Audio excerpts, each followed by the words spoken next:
मुर्दाबाद मुर्दाबाद मुर्दाबाद मुर्दाबाद जिंदाबाद जिंदाबाद जिंदाबाद जिंदाबाद मुर्दाबाद मुर्दाबाद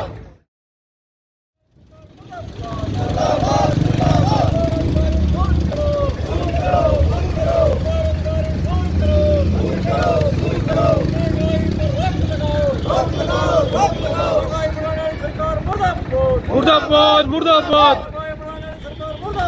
मुर्दाबाद मुर्दाबाद जिंदाबाद जिंदाबाद जिंदाबाद जिंदाबाद मुर्दाबाद मुर्दाबाद। आप सभी का यहाँ इस धरना स्थल पर क्रांतिकारी अभिनंदन है।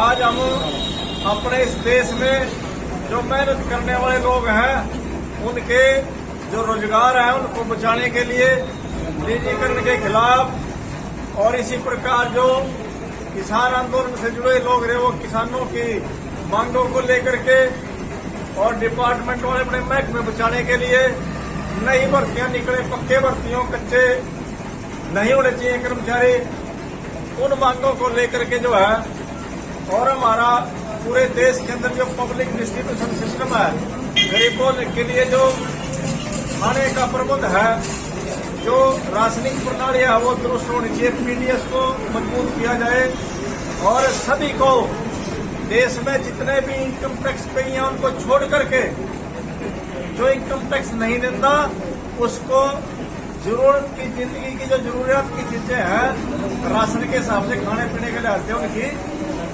सप्लाई होनी चाहिए। उतना अनाज हमारे देश में पूरा सरप्लस है खूब, वो सबको देना चाहिए, जब किसान भी क्यों ना है। जब अनाज हमारा 3 साल के बाद लगे सड़ जाता है तो हमारा कहना ये है कि उस अनाज को सबको बांट दो बजाय के खराब हो। जब हमारी सरकार कैटल फीड के नाम पर 3 साल के बाद अमेरिका 8 रुपए किलो गेहूं बेच सका तो वो 8 रुपए किलो हमारे लोगों के देखो कम से कम डंगरों से खावेंगे तो कम से कम दूध तो बढ़ेगा, वो खर्चा हमारा बचेगा। इसी प्रकार हमारी जो ट्रेड यूनियन है और हमारे किसान संगठन है और इसी प्रकार हमारे मजदूरों का संगठन है, उनका कहना यह है कि जो मनरेगा है ना, नरेगा किसको कहते हैं हमें ये यहाँ फजूल की चीज लगती है, लेकिन हमारा कहना यह है कि देश में अब नरेगा का बजट भी घट गया, वो बजट बढ़ा करके उसको किसानों के साथ जोड़ दो। आप सभी जितने भी कर्मचारी बैठे हैं हम एक ही शहर का मतलब सारे ग्रामीण बैकग्राउंड से कहीं न कहीं जुड़े हैं। अब देखिए पहले दृष्टि में बेशक हम नरेगा की आलोचना करते कोई फर्जी काम मेरा सारा, लेकिन जिस प्रकार से महंगाई बढ़ रही है, आपकी लेबर महंगी हो रही है, किसान की सबसे बड़ी समस्या क्या है, वो लेबर नहीं हायर कर सकता। अपना तुम्हारा खेत में खड़ा मिहनती लगाने मजदूर लगाने का बहुत नहीं है इसका। तो अगर मजदूरी का रेट मार्केट में 500 रुपए दिहाड़ी है और नरेगा का डीसी रेट है 300 रुपए, तो हमारा कहना है कि 300 रुपए तो दे सरकार और बाकी बचते 200 रुपए किसान से अपने खेत में नरेगा के मजदूर ले जाए और काम कराए, अपना देश का भी बना होगा और रोजगार भी 100-200 दिन का आपको मिलेगा। आज कामों की दिक्कत यही है कि रोज का रोजगार नहीं है, एक दिन दिहाड़ी है दूसरे दिन नहीं, इसलिए हमारे बच्चे भी जो है वो फैक्ट्रियों में रोजगार के लिए भागते हैं। बेशक वहाँ 6000 में नौकरी मिलो 6000 रुपए वाली, तो वहाँ करना इसलिए पसंद करते हैं कि रेगुलर रोजगार मिलने की संभावना, रोज महीनेवार कैश घर में आता है। और आज हमारी जरूरत इतनी बढ़ गई कि वो सबको इतने खर्चे बढ़ गया है कि उनकी आमदनी अगर नहीं बढ़ी तो फिर वो आत्महत्याओं का सिलसिला चाहे मजदूरों का हो चाहे किसानों का हो लगातार बढ़ रहा, और ये पूरी दुनिया की समस्या है। उसका कारण साथियों ये है कि इस दुनिया के अंदर अब एक ध्रुव की दुनिया बन गई और बड़े बड़े जो पूंजीपति हैं वो सारी जमीन पर सारे देश के दुनिया के संसाधनों पर कब्जा करने की तैयारी में है। इसीलिए वो कृषि कानून आए थे और इसकी बानगी आप देखिए सारी दुनिया में मंदी आई। कोरोना काल में क्या होया, पहले विवक्ता बोलते कह रहे थे लेकिन हम ध्यान से सुनते नहीं। फिर घर जान उठ कर जैसे आए थे प्लेन वैसे के वैसे चल जाए, कोई नीति की बात हमारी समझ में आती। साथियों, कोरोना के अंदर सारी दुनिया के मजदूर बेरोजगार है, हमारे देश में भी फैक्ट्रियां बंदेगी, कारोबार बंदे पड़ गए। लेकिन जो देश के सबसे बड़े पूंजीपति हैं अंबानी और अडानी, उनकी इस कोरोना में भी उनकी प्रॉपर्टी 2.5 गुना होगी। क्या हमारे में दिमाग है थोड़ा बहुत है? हम क्यों नहीं सोचते ऐसा? कैसे होगी डबल जब कारोबार बंद थे हमारे? तो वो 2.5 गुना 2.5 गुना से फालतू होगी। कहां से आई वो? हमारे जो देश के बड़े बड़े महकमे, हमारी संपत्तियां हैं या सरकार उनके हवाला कर दी जा रही। और मजे की बात है, अपने ध्यान से सुनिए यह बात, उनको एक तरफ तो उनका कर्जा बढ़ता जा रहा बैंकों पर, बैंकों का कर्जा वो दे नहीं रहे, बिल्कुल वापस नहीं कर गए। और नए नए महकमे सरकारी संपत्तियां खरीदते जा रहे। पिछला कर्जा देते नहीं, अगला कर्जा लेने के लिए हमारे सरकारी बैंकों में कर्जे ले रहे। और क्या खरीद रहे? सरकारी संपत्ति। कभी किसी महकमे ने खरीद ले, कभी किसी महकमे ने। इसका मतलब क्या है? जब एक आदमी पहले हमारा देश के बैंकों को दिवालिया करने में लग रहा, उनका कर्जा वापस नहीं कर रहा, तो दूसरी संपत्ति खरीदने के लिए क्यों हमारे बैंक कर्जा दे रहे? इसका मतलब इनमें गोलमाल है। यह बात समझ लेनी चाहिए। और जब तक सरकारीकरण मजबूत नहीं रहेगा, सरकारी पब्लिक सेक्टर मजबूत नहीं होगा, आपके महकमे मजबूत नहीं होंगे, तो कर्मचारियों का और जनता का शोषण बढ़ता रहेगा। पिछले हफ्ते सोमवार को हम यमुनानगर वो डेंटल कॉलेज आएगी इस हरियाणा का, जाने एक उसका नाम है डेंटल कॉलेज का, डीएवी डेंटल कॉलेज है यमुनानगर पर। और हम सवेरे सवेरे गए, हमारी बेघराली को काम होना था तो का सवेरे चले गए, देखा वहां रंगीन टेंट लग रहा है। वहां दिखे भाई मरा तो कोई है नहीं, क्योंकि मरे मतलब सफेद टेंट लगा, रंगीन टेंट लगा रखा। आका बैठे कर्मचारी जितने भी नॉन टीचिंग के कर्मचारी थे सारे धरने हड़ताल पर बैठे सवेरे। उन्हें पूछा भी बात क्या है? अगले 4 महीने के तनख्वाह मिले, 4 महीने तनख्वाह मिलेगा, कमाई तो चल रही, मरीज भी जा रहे, सारा कुछ है, बड़ी संस्था है। तो प्राइवेटों में आलिए खड़ा मजबूर होकर के उनको हड़ताल पर बैठना पड़े। भी नौकरी जा से जा पैसे तो नहीं रहे।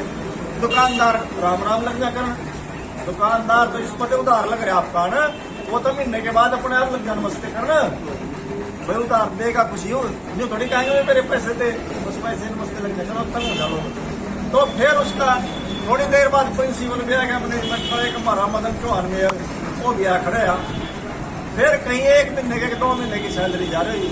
अपने हाई कॉलेज है JMIT, ये हरियाणा के बड़े कॉलेजों में इंजीनियरिंग जिन्होंने बड़ी कमाइयां कर रखी। और कुछ साल पहले यहाँ जो कर्मचारी थे उन्हें भी यूनियन बनाई थी, बनवाई भी, उसमें हमारे सर्व कर्मचारी को बड़ा खास। और वो बेचारे इतने डरे रहेगा थे कि नारे में लिखाते लोग का मीटिंग कराते।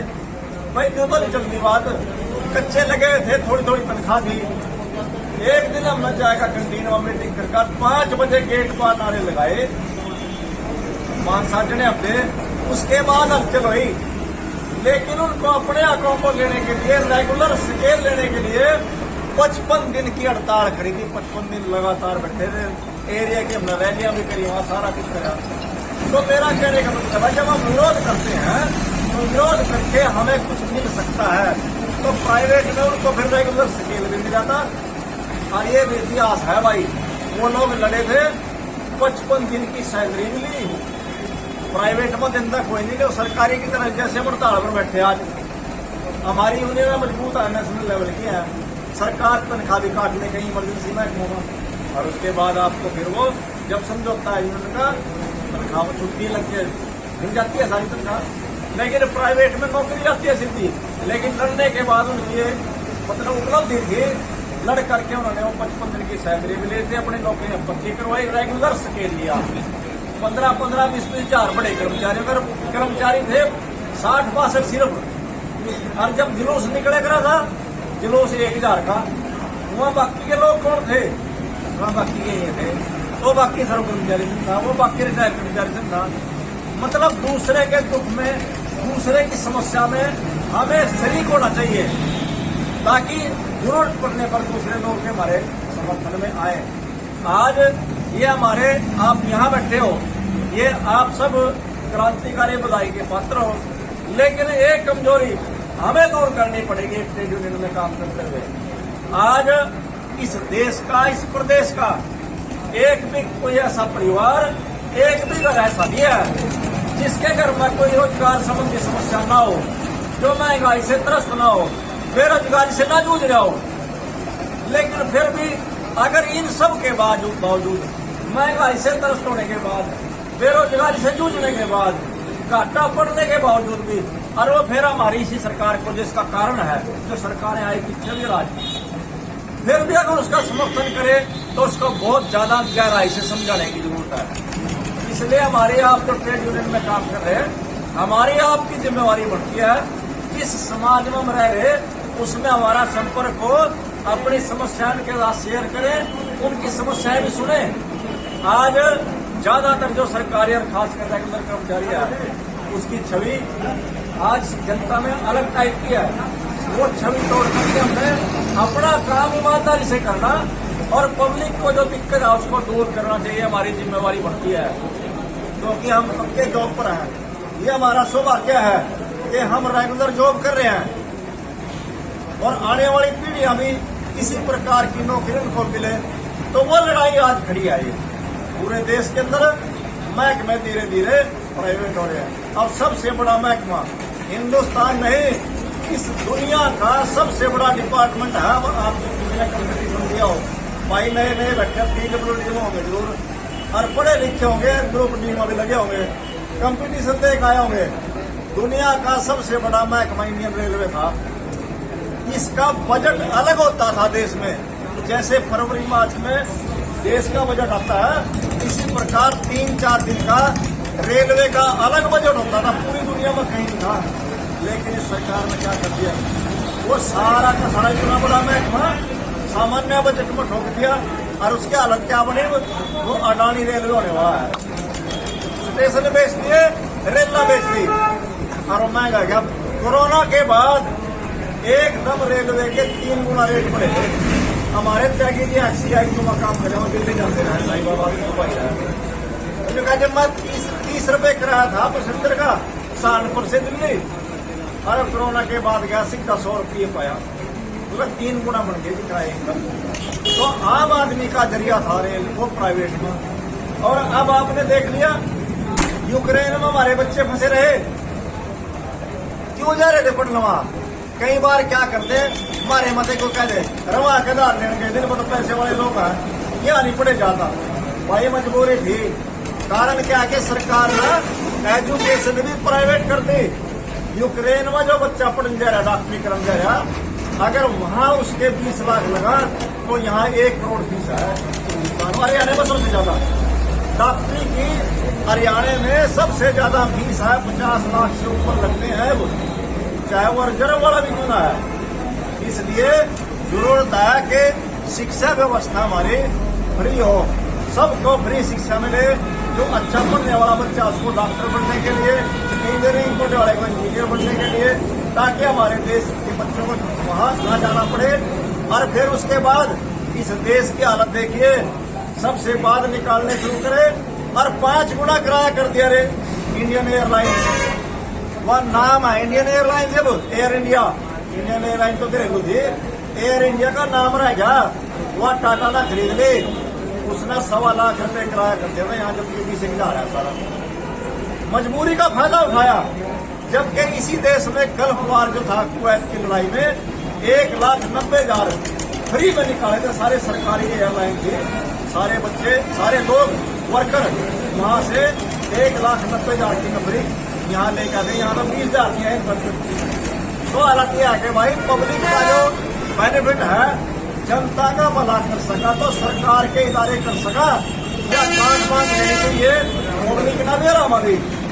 इसलिए अपने आसपास के समाज में इस बात को, आप इस बात की गारंटी करो, समझाओ लोगों को, भाई इनको जो है ना कर्मचारियों को विलेन के रूप में न देखें, बल्कि तो भाईचारा है हमारा। आज अस्पतालों की हालत क्या क्या है, इस देश में हमारी जो स्वास्थ्य व्यवस्था है वो बिल्कुल चल बनाएगी। अब प्राइवेट हॉस्पिटल में आपको इलाज कराने का जरूरत नहीं है, हम तो कर्मचारी हैं, रिइंबर्समेंट का लाभ मिलता थोड़ा बहुत, या आपका इंश्योरेंस है, इंश्योरेंस के कारण इलाज करा सको। और सरकार ने क्या कर दिया, अस्पताल मजबूत करने के लिए चाहिए तो ये था कि हर एक जिले में पीजीआई जैसा अस्पताल होगा जहाँ जितनी सुविधा हो। अगर सरकारी इतने माड़े हैं तो पीजीआई भी तो सरकारी है, लोग दौड़ कर जाए वहां भी, इलाज से बेहतर नहीं है कहीं भी। ऑल इंडिया शिविर में जान दीजिए, उससे बेहतर इलाज कहीं नहीं है, पूरी दुनिया के मानने आए। तो ऐसे जिले में एक हॉस्पिटल होना चाहिए ताकि सबको बढ़िया इलाज मिल सका। लेकिन क्या रहा, अस्पताल बढ़िया करने की बजाय इन्होंने प्राइवेट कर दिया काम। आपके कहते हम तो आयुष्मान कार्ड बना दिए, और आयुष्मान में क्या रखा, कल ही बता रहे थे कब मेरा रिश्तेदार का वहाँ उसके घर वाली है, इसका आयुष्मान कार्ड में लगा, बाड़े में चली गई। अब उसने कोरोना के टाइम में छुट्टी नहीं करी उसकी, इतना उसके 5 लाख पूरे नहीं हुए जितना उसने छुट्टी करी वहीं रखी है। यानी कि ये जो प्राइवेट हॉस्पिटल वाले हैं, ये आयुष्मान के नाम पर सरकार अपना पैसा लुटाना, गरीब पब्लिक का पैसा। क्यों नहीं सरकारी हॉस्पिटलों में इतनी बढ़िया सुविधा होती ताकि हर एक चीज का हर एक टेस्ट हो वहाँ। डॉक्टर इतने दुनिया भर के बेरोजगार घूम रहे हैं, आप फ्री में एजुकेशन दो, फ्री डॉक्टर बढ़ाओ और अस्पताल में लगाओ, बढ़िया सुविधा मेरे लोग जाएंगे वहाँ। इस देश में दुनिया में छोटा देश है क्यूबा, अमेरिका के 90 नॉटिकल माइल है, वहाँ फ्री एजुकेशन है, छोटे से बच्चे से लेकर के और पोस्ट ग्रेजुएशन तक डॉक्टरी की इंजीनियरिंग की फ्री पढ़ाई है। और वहाँ 1000 आदमी पर 7 डॉक्टर हैं क्वालिफाइड, 1000 आदमी के पीछे 7 क्वालिफाइड डॉक्टर हैं, जबकि अमेरिका में 5 ही हैं कुल, उससे भी ज्यादा। अब कोरोना काल में 45 से ज्यादा देशों में उनके डॉक्टर सेवा के लिए गए फ्री में, भाई दवाइयां धारी होंगी, सेवा हम करेंगे। तो ऐसा ढांचा यहाँ क्यों नहीं बन सकता? इस देश में इतने पढ़े लिखे लोग हैं, इतना टैलेंट है और जरूरत है, बताओ किसकी जरूरत नहीं है? हम बेसिक एम्प्लॉई हैं, किसी ने पैसा कमा लिया हो 1 करोड़ रुपया, अगर उसके परिवार में कोई हारी बीमारी ऐसी होगी, कैंसर या कोई हार्ट अटैक जैसी लास्ट स्टेज में पहुंच गई बात, तो वह करोड़ रुपये तो ये प्राइवेट अस्पताल एक झटके में साफ करते सारे। आपको पता है कि 19-19, 20-20 लाख के बजट ये जो है ना बिल मेदांता वाले ना इसमें बना दिए कोरोना में, जबकि सारी दुनिया ने पता है कोरोना की दवाई कोई नहीं है कोई दवाई उसकी बुखार की दवाई थी, ऑक्सीजन की, बताओ क्या लोग इलाज है इसका? फिर वो किस चीज के पैसे ले रहे, बेड के पैसे ले लूट है अंदर वाले। इसलिए भाई हमारा ये फर्ज बनता है कि अपने जो सरकारी इदारे हैं उनमें भर्तियां हो, उनका ढांचा ठीक ठाक हो। और ये सरकार कह रही है हमारे पास पैसे नहीं आए। आप कल्पना करो, जब हम छोटे थे, देश आजाद होया था, सारे जितने भी संसाधन हैं वो पैदा करे सरकार ने। जब सरकार गरीब थी तो इस देश में गांव में स्कूल खुले, गांव में सड़कें गई, हरियाणा में तो हम देख ही रहे, नहीं बाहर की, हर एक गांव तक सड़क पहुंचाई पक्की, अस्पताल स्कूल खुले और सबको कर्मचारी बड़े भारी थे जनसंख्या के हिसाब से। जब हम नौकरी में आए तो लगभग 4.5 लाख से ज्यादा एम्प्लॉय उस टाइम थे, पक्के थे ज्यादातर। और अब कल भी बताया था आंकड़ा, बिजली वाले पोस्ट से कह रहे थे कल 12 लाख एम्प्लॉय चाहिए। जनसंख्या जो हरियाणा की है ना, उस कोरम के हिसाब से आज 12 लाख एम्प्लॉय चाहिए, 4.5 लाख कच्चों समेत है। तो ज्यादा भर्ती होगी तो लोग हमारे बच्चे लगेंगे अगर रोजगार के। तो ये जरूरी है कि इस प्रकार की जो है ना हम समस्याएं उठाएं। आज हमारे PWD के भाई बैठे, आज तो डटे बैठे। अब परसों 5-7 दिन पहले आज जाम लगाना पड़ा था। क्यों लगाया था जाम? कोई इनके जो समुद्र के खिलाफ थोड़ी था जाम, वो नीतियों के खिलाफ था। इसलिए था कि सड़क की बुरी हालत रही, महकमा तो है कोई नहीं, 4 बैठे हैं, पक्के एम्प्लॉय कोई नहीं रह रहे, बजट है नहीं, ठेके में काम कराए जा सारे, और जब टूट जा फिर समुद्र अपना पड़ी पहले कहाँ बजट है? इनकी मजबूरियां है। तो वो लड़ाई एक थी कि सड़क सुधारी जाए, लेकिन क्या संभव है? घर पता है हम जाम लगाने वाला थे, क्योंकि हम किसान सभा में काम करते हैं। वो आवाज उठाने का एक तरीका है, लेकिन वास्तविकता यह है कि सरकार जो है ना कोई ध्यान नहीं दे रही इस तरफ। और अब तो सड़क बनावेंगे बढ़िया सी और उस पर टोल बैरियर लग जाएगा, पैसे दो और चलो। और यह बात भाई हमारे सीनियर साथी भी बैठे 1990 में जब नीतियां बदली थी सारी दुनिया में, तब से हम कहना शुरू कर रहे थे भाई ये पोजीशन बनेगी, स्कूलों में मास्टर घंटे के हिसाब से लगेंगे, सड़कों पर चलेगा तो पैसे देने पड़ेंगे, किसानों को जो सरकार कहेगी वो फसल बोनी पड़ेगी। वहां तक पहुंचाने रहे थे ना ये कृषि कानून, इसलिए आए थे। और आप देख रहे थे टोल टैक्स लग रहे आप, और घंटे के हिसाब से गेस्ट टीचर लगे थे। लेकिन तब लोगों के दिमाग में थे तो यूनियन वाले हैं ये तो डरा का पैसे ले चंदा इकट्ठा करा, लेकिन होया क्योंकि जो समझौता है तो लागू होना होना। अब इस सरकार ने जो है ना वह मनमोहन वाली थी पहलो, और चाहे नीतियां एक है। मनमोहन वाले टाइम में जो है ना एक समझौता लिया, उसने एजुकेशन और हेल्थ, मैं कह रहे स्कूल और अस्पताल क्यों नहीं बन रहे नए, सरकारी क्यों नहीं बन रहे, क्योंकि सरकार जो है वो वर्ल्ड बैंक या IMF के साथ समझौता कर रखा पहले। उन्होंने सलीम सर्विसेज को उसके दायरे में ले लिया इंडस्ट्री में। जो समझौता था और जिस तरह से हमारा एक समझौता आया था गैट का समझौता, general agreement in trade and tariff, सामान ले आने जाने का समझौता था। एक था gets, general agreement in trade services, education और जो है ना वो ट्रेड सर्विसेज में ले रखे हुए सरकार ने, इसलिए नहीं नए अस्पताल नए स्कूल खुलते, यूनिवर्सिटियां प्राइवेट है। एक नई पार्टी आ गई आपके बीच में जो है ना वो दिखाई देगा एक सुपना पंजाब में, आम आदमी पार्टी आएगी ना। आम आदमी पार्टी ने 5 राज्यसभा सांसद बनाए, कभी कुछ पे नहीं हो जाता, असलियत तो बाद में दिखेगी ना। और उन 5 राज्यसभा मेंबरों में एक का तो पक्का यह है कि वो लवली प्रोफेशनल यूनिवर्सिटी का मालिक है। लवली प्रोफेशनल यूनिवर्सिटी पंजाब में प्राइवेट यूनिवर्सिटी है, बहुत बड़ी भारी फीसा है, 2-2.5 लाख रुपए ले एक साल के बच्चे पढ़ने के, और 26-30 हजार के करीब बच्चे पढ़ रहे। वो आदमी जब राज्यसभा का मेंबर होगा आम आदमी पार्टी का, तो जिस दिन प्राइवेटीकरण की नीतियां वापस होंगी, सरकार कोशिश कर सका भाई प्राइवेट की बजाय सरकारी स्कूल बढ़िया जा, सरकारी यूनिवर्सिटियों में जब इनको विरोध करेगा, क्योंकि उसका तो लायो वो तो मालिक है प्राइवेट यूनिवर्सिटी, वो क्यों खुल देगा सरकारी यूनिवर्सिटी। अंदर की बात है यार, ये नहीं हो तो तजर्बे में देख लियो। अब 90-91 तक कहने रहे कर्मचारी अगर समझ गए होंगे तो आपका उसका प्रचार की तरह के दबाव बनाना चाहिए कि जनता का भला तो भाई यह सरकार कर सका, सरकारी महकमे कर सका। बाकी स्वाद देख लिया, जितने प्राइवेट बढ़ गया, बेरोजगारी भी ज्यादा, और जो कुछ हम कमा रहे ना वो सारा का सारा या तो प्राइवेट यूनिवर्सिटियों में या प्राइवेट स्कूलों में या कॉलेजों में फीस के रूप में दे दें। थोड़ा कुछ बचा, कोई हारी बीमारी बीमार है तो अस्पताल वाले खा जा, अरे सरकारी में क्या करा दे, प्राइवेट में करा दे। 5 लाख खर्चा है, जब 2.5-3 लाख तो मिलेगा सरकारी में। अगर मुलाजिम भी है तो नहीं, मुलाजिम है तो भाई जमीन बेचनी पड़ेगी, वो इलाज नहीं करा सकता बड़े अस्पतालों में। जहाँ OPD की फीस 3,000 रुपये है, अगर जयपुर गोल्डन में जाओगे जब 3,000 की पर्ची OPD की कटेगी आपकी, तो फिर इसका इलाज कराने टाइम तो हमारा सारा सौदा निकलेगा उसमें। तो इसलिए भाई जरूरी है कि नीतियों पर आधारित हमारी बात होनी चाहिए। जो सरकार नीतियां बनाती है उनका, अगर वो निजीकरण की तरफ जाता है, जब सरकार बजट पेश करती है वो पढ़ते नहीं हम, बजट में सरकार ने फूड सब्सिडी कम कर दी, 25% घटा दी। इसका मतलब है राशन जो गरीब जनता है उनको राशन कम मिलने वाला आने वाले टाइम में। खाद पर सब्सिडी वह भी घटी। अब देख लियो, अब इस पर दवाई वाले खाद पर होना पड़ेगा, सारे काम से जुड़े हो। पिछा यूरिया का क्या हाल होया, लाना लगी, करने प्रदर्शन करने पड़े, जब यूरिया मिला करी तब क्यों होगी यूरिया की। लेकिन नीतियां हैं, इन्होंने महंगाई बढ़ाने के तरीके अलग ढंग से सोच लिए।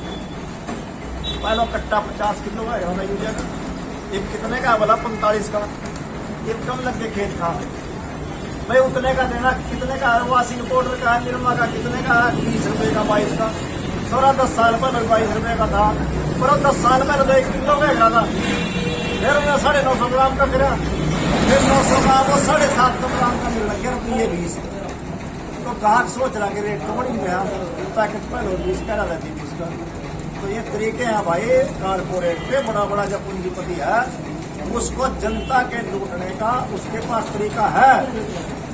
वो किलो का शैम्पू बेचने की बजाय जो हमारे गरीब घर के बच्चे हैं एडवर्टाइजमेंट देखकर अगर अभी सनसिल्क का शैम्पू बोतल नहीं खरीद सकते ना तो 1 रुपये का पाउच तो खरीदने का बच्चा खरीद बैठे ना। सनसिल्क के शैम्पू मत होंगे उसके ख्यालात शाहरुख खान भर के फिल्मी रोक के हो जाए बस उस टाइम जब वो बाहर तो हुआ ना फिर ऐसे हो जाए कहने हमारी बहू का शैम्पू तो लावा क्या हमारे प्रभु का तो बाहर होता नहीं वैसे भी तो लावा था उनका काम ही है तेरी बहनों में डर का गोबर गिरना उसके लिए बाहर सनसिल्क वाले होते नहीं।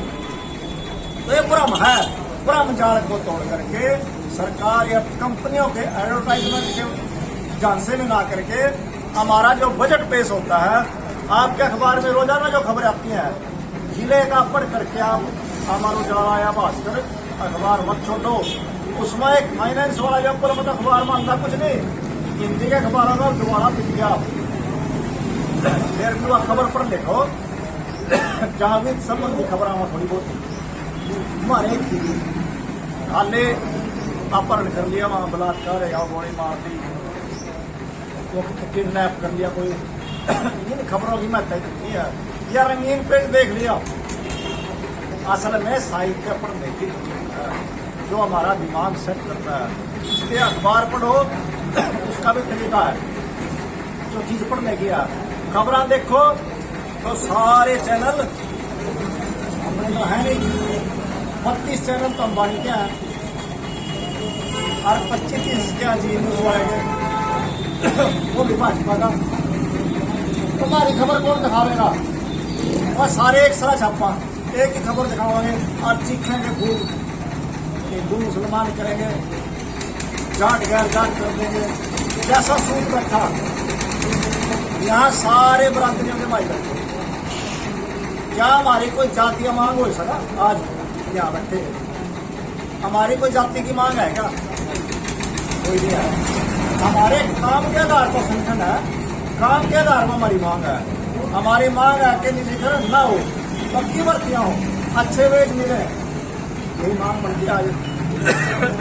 तो यह सोच बनाओ, इसको सोच पर आधारित काम करोगे।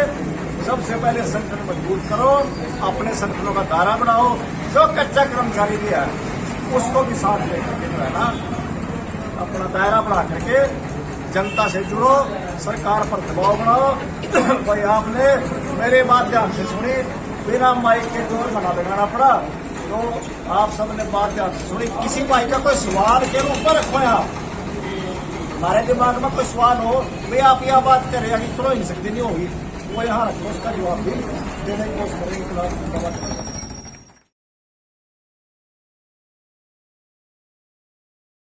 जिंदाबाद जिंदाबाद जिंदाबाद हरियाणा सरकार मुर्दाबाद मुर्दाबाद मुर्दाबाद हरियाणा सरकार मुर्दाबाद मुर्दाबाद मुर्दाबाद खट्टर सीएम मुर्दाबाद मुर्दाबाद मुर्दाबाद खट्टर सीएम मुर्दाबाद मुर्दाबाद मुर्दाबाद कामरीकर्ता मुर्दाबाद मुर्दाबाद मुर्दाबाद कामरीकर्ता मुर्दाबाद मुर्दाबाद मुर्दाबाद भ्रष्टाचार मुर्दाबाद मुर्दाबाद मुर्दाबाद भ्रष्टाचार मुर्दाबाद मुर्दाबाद मुर्दाबाद भ्रष्ट नेता मुर्दाबाद मुर्दाबाद मुर्दाबाद भ्रष्ट नेता मुर्दाबाद मुर्दाबाद मुर्दाबाद कर्मचारी एकता जिंदाबाद जिंदाबाद जिंदाबाद कर्मचारी एकता जिंदाबाद जिंदाबाद जिंदाबाद हमारी मांगे जिंदाबाद जिंदाबाद जिंदाबाद आवाज दो आवाज दो